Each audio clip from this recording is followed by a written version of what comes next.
I think it's the Bible of the logistics market. People use it as a reference document, as I do, for particular areas of the country. I'd certainly dip in and dip out of it, and I think it provides me and other people in the market, experienced people in the market, fund managers, developers, with a confirmation of the gut feel of how they think the market's going. It provides that statistical backdrop. The 2015 market was very good. 2016 is going to be, I think, almost as good. We've seen 3 very big deals to Amazon, DHL, and the range, all 1 million square feet on a designer build basis. We're seeing a lot of spec building going up, which is a reaction to the 2015 success of that particular part of the market. That is going to balance out supply and demand, which is then likely to lead to probably slower rental growth, but still positive rental growth because the occupiers, the end users, are still in the market, and that is the most positive part about it. I think it's more measured now. The developers, funds have learnt the lessons of the last boom. Hopefully not too many of them have retired, so that knowledge of oversupply hopefully is not lost.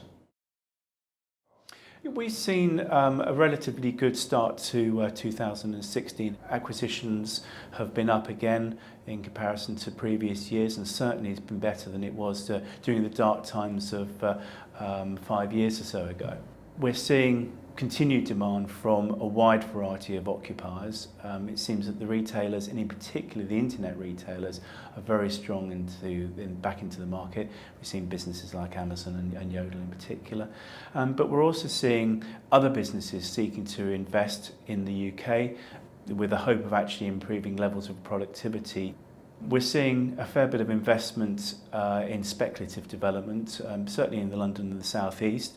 We have seen a slightly slower start to the 2016 for the London and the South East area, but that's got a lot to do with the fact that this is a very much smaller market. We do not have the very much larger buildings.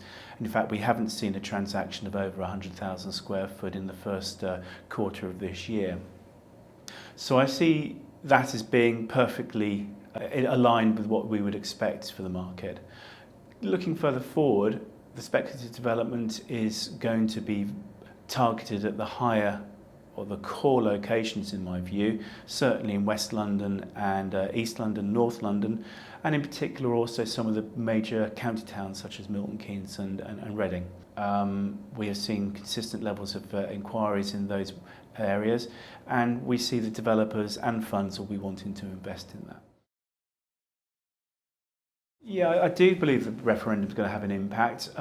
Certainly the first quarter figures this year were very good, but I personally believe that we'll see a slowdown in levels of acquisitions during the second and third quarters of this year, because actually businesses are wanting to hold off making a decision, because a vote out of the EU could be quite significant for a number of them, certainly those within the manufacturing sectors.